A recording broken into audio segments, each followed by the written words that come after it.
Hello everyone, আমি Disha and welcome back to my channel. দিনটি ছিল কালী পুজোর ঠিক আগের দিন। আমি আর মা চলে গেছিলাম নৈহাটি বড় মার কাছে দণ্ডি কাটার জন্য। আমরা বাড়ির থেকে বেরিয়েছিলাম ঠিক 11টার সময়, আর এখানে আমরা স্টেশনে চলেও এসেছি। আর এই বছর কিন্তু আমরা প্রথম বড় মার কাছে দণ্ডি কাটছি। শুনেছি পুজোর আগের দিন থেকেই সবাই লাইন দিয়ে বসে থাকে দণ্ডি কাটার জন্য, আর অনেকটাই ভিড় হয়, তাই আমরাও চলে আসলাম আগের দিন। আর আমরা এখানে নৈহাটি স্টেশন পৌঁছেও গেছি। আর আমরা কিন্তু রাত 11:15টার মধ্যে পৌঁছে গেছিলাম নৈহাটি। পৌঁছেই প্রথমে মা তারার দর্শন করে নিলাম। রাত 11:15টার সময় তোমরা জাস্ট ভিড়টা দেখো। বড়মা কালী পুজোর সময় নৈহাটিতে আসলে কিন্তু পরপর অনেকগুলো ঠাকুর তোমরা দেখতে পাবে। তো আমরাও এখানে সব ঠাকুরগুলো পরপর দর্শন করতে করতে যাচ্ছিলাম গঙ্গার দিকে। সবার প্রথম তো আমরা মা তারার দর্শন করেই নিয়েছি, তারপর দর্শন করে নিলাম মা বেচাকালীর। এই ঠাকুরটিকেই বলা হয় মা বেচাকালী। তারপর আরও কিছুক্ষণ হাঁটার পর দর্শন করে নিলাম আমরা প্রভাত কালী মায়ের।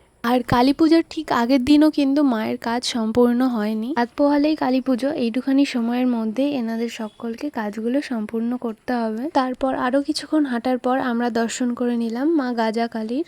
গাজাকালী মায়ের দর্শন করে নেওয়ার পর আমরা এগিয়ে যাই বড়মার মন্দিরের দিকে।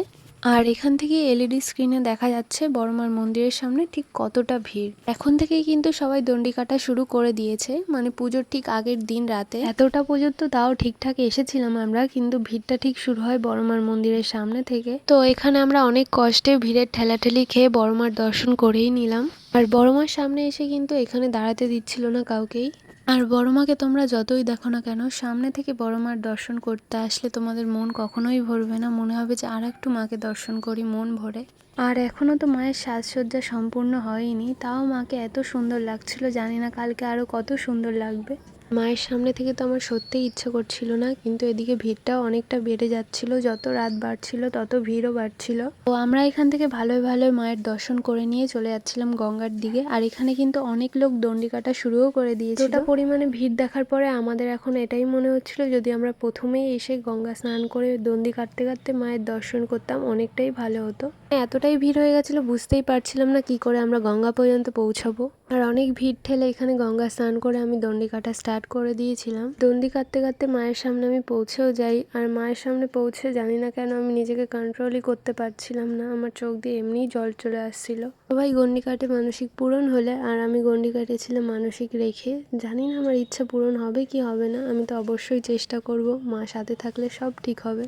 তো আমার গণ্ডি কাটা তো হয়েই গেছে, এরপর আমার মায়ের পালা। আর আমরা দুজনে একসাথে দণ্ডি কাটতে পারিনি, কারণ আমাদের সাথে ব্যাগ ফোন ছিল আর আমাদের সাথে কেউ যায়ও নি। তাই প্রথমে আমি দণ্ডি কেটে নিই, তারপরে আমার মা কাটে। মা যখন দণ্ডি কাটা স্টার্ট করে তখন প্রায় 3টে বাজে, আর তখন ভিড়টা আরো বেশি বেড়ে যায়। আর আমার মার শরীরটা সেদিনকে খুবই খারাপ ছিল, তার মধ্যেও মা জোর করে দণ্ডি কাটতে যায়। আমার খুব টেনশনও হচ্ছিল, তাও বড় মায়ের আশীর্বাদে মা ঠিক গণ্ডি কাটতে কাটতে বড় মার সামনে পর্যন্ত পৌঁছে যায়। কিন্তু এখানে একটু প্রবলেম হয়ে যায়, এখানে একজন দণ্ডি কাটতে কাটতে অসুস্থ হয়ে পড়েছিল। এটা দেখে ভালো লাগলো যে এখানে কেউ অসুস্থ হয়ে পড়লে এনারা ট্রিটমেন্টের ব্যবস্থা করে দিচ্ছিলেন।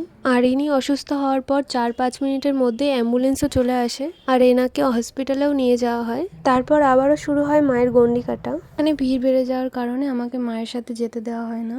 আমরা যেই ভুলটা করেছি, প্রথমেই এসে গঙ্গায় স্নান করে গণ্ডি কাটা স্টার্ট করিনি, তোমরা কিন্তু এটা করবে না। তোমরা এসেই আগে গঙ্গা স্নান করে গণ্ডি কেটে নেবে, তারপরেই কিন্তু ঠাকুর দেখা শুরু করবে। তো যাই হোক, আমার মাও গণ্ডি কেটে ভালো ভালো বড় মার কাছ পর্যন্ত চলে আসে।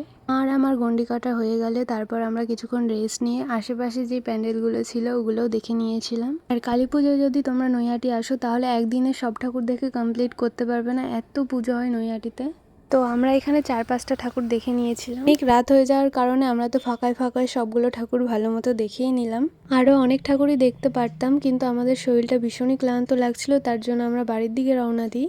আর ভোর 4টের সময় নৈহাটি স্টেশনের ভিড়টা জাস্ট দেখো, পুরো প্ল্যাটফর্মে লোকজন ভর্তি, সবাই শুয়ে আছে। এমনকি আমরা যেই ট্রেনটাতে উঠেছিলাম নৈহাটি লোকাল, সেটাও পুরো ভিড়।